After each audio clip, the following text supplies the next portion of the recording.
Herkese selam dostlar. Bugün size ben piyano çalacağım. Hiç böyle bir video çekmemiştim. Dedim ki çekim. Hadi zaman başladı. Size Fikret Emirov'un Yumareska rəqsində əsərini çalacağım. Çaşa bilərəm, bəzi notlar qarışdıra bilərəm. Çünki hələ yaxşılaşmamışam, üzərində möhkəmləşməmişəm. Təkrarlaya daha da yaxşılaşacağam.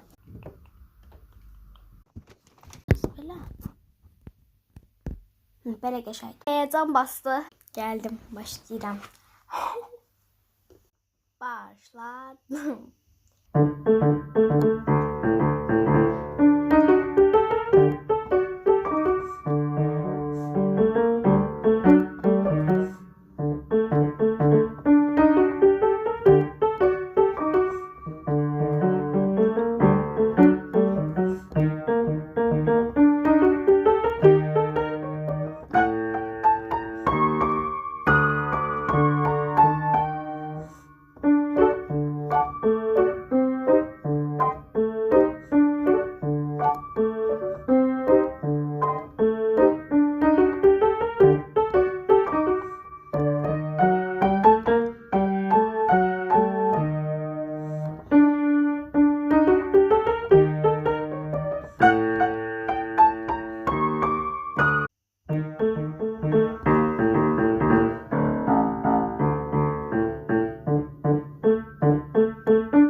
Arada video dayandı.